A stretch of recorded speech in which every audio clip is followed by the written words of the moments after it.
All right, as a surgical assistant, you are right there on the front line of trauma care.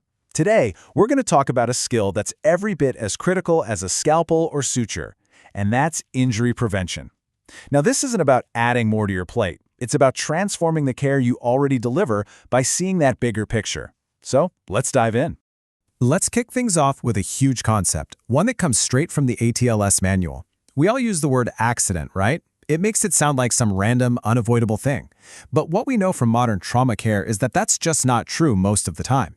Injuries follow patterns, they have root causes, and here's the kicker. If something is predictable, it's also preventable. This one idea, it's the foundation for everything we're about to cover. So here's our game plan. First, we're going to completely reframe how we look at injuries. Then, I'm going to give you a really powerful and simple toolkit called the 3 E's. From there, we'll take that framework right into the trauma bay, talk about how to spot high-risk groups, and wrap up by looking at how all of this elevates your role into one of advocacy. Okay, so what does it actually mean to say injuries aren't accidents? Well, it means we shift our focus. Instead of just looking at the injury itself, we start looking for the patterns and the root causes that led to it, causes that we can actually identify and, more importantly, that we can change. You know, think about a map of your city. Car crashes don't just happen anywhere. They cluster at certain intersections, right? Those are hotspots. Or think about falls in older adults. So often you can trace them back to simple things like a rug or bad lighting in their home. This idea might seem simple, but it's a total game changer. It takes injury prevention out of the world of bad luck and puts it right into the world of science, where we can analyze what's going on and engineer real solutions. Now, when we design these solutions, they usually fall into 2 big buckets. You've got your active interventions, which need you to make a choice every single time, like deciding to buckle your seatbelt. And then you have passive interventions. These just work in the background. Airbags are the perfect example. They do their job whether you think about them or not. And honestly, because they take human error out of the equation, passive interventions are almost always way more effective for an entire population. Okay, so now we get why injuries are preventable. Let's get to the how.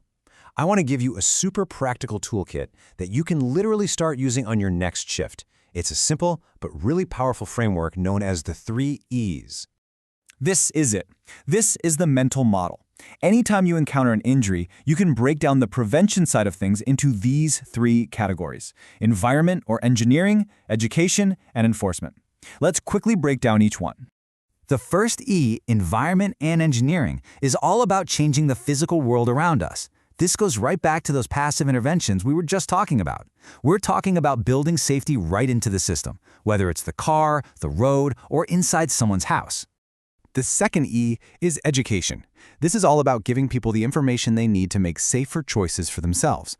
It's driver's ed, it's a PSA on TV about texting and driving, it's that crucial conversation you have with the family about removing trip hazards for an elderly parent. You're empowering change through knowledge. And our third E is enforcement. This is where we use bigger picture stuff like laws and policies to create a safer society for everyone. Seatbelt laws are the perfect example of all 3 working together. You have the engineering of the seatbelt, the education on why it's important, and finally, the enforcement to make sure people use it. When you combine the 3 E's, you get a really powerful approach to safety. Okay, so that's all great in theory, but how does this actually work when you're in the controlled chaos of a resuscitation? Let's bring the 3 E's right into the fast-paced, high-pressure world of the trauma bay. Here is the absolute key. You are in such a unique spot. When EMS rolls a patient in, or when that patient first arrives, there's this flood of information about the context of the injury. Where did it happen? What were the conditions like? All of that information is perishable. It has a shelf life. If it isn't captured and passed along right then and there, it's often just gone forever. And this is exactly how you can frame that information on the fly. Say an elderly patient comes in from a fall. During the handoff, you overhear that they mention loose rugs at home. Boom, that's an engineering problem. You can flag that for a social worker to arrange a home safety check. Or a patient comes in as a victim of violence and mentions they don't have safe housing. That's your cue to connect them with a hospital intervention program. That's education and enforcement. See, you're not just treating the wound, you're spotting the pattern to help prevent the next one. Now, let's just zoom out for a second to see why this way of thinking is so important on a global scale. I want you to look at this number, 13%. What is that? Well, that is the percentage of all global road traffic deaths that happen in low-income countries. And yet those exact same countries have only 1% of the world's vehicles. Just let that sink in. That staggering difference proves that injury risk is not random chance. It is profoundly shaped by the environment, by infrastructure, by policy, which is exactly what the 3Es framework helps us see and ultimately helps us change. And this brings us to one of our most important responsibilities: actively looking for the groups of people who are most vulnerable and using targeted screening to find those hidden risks. You know, trauma is not an equal opportunity event. It just isn't. As clinicians, we have to stay aware of the populations in our own communities who carry a heavier burden. Our older adults who are at risk for falls, children who might be victims of maltreatment, and anyone impacted by violence or other social drivers of health like poverty. And here's the thing. The trauma bay is for more than just physical wounds.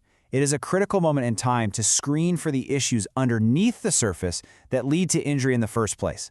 Using screening tools for things like intimate partner violence or mental health lets us connect patients to resources that can actually help break that cycle of injury. So when you put all of this together, seeing injuries as predictable, using the 3Es, screening for risk, it really causes a fundamental shift in your role. When you start to see these patterns, you evolve. You go from being a clinician who treats an injury to becoming a powerful advocate who can help prevent the next one. And let's be really clear about something. This is not extra work to add to your already massive to-do list. Integrating injury prevention into your practice is excellent trauma care. The details you notice, the context you communicate, that's priceless data. You're helping to keep the patient in front of you from coming back, and you're helping prevent others from ever having to be there at all. So here is your action plan, starting right now on your very next shift. First, just listen. Actively listen for the context of the injury from EMS and the patient.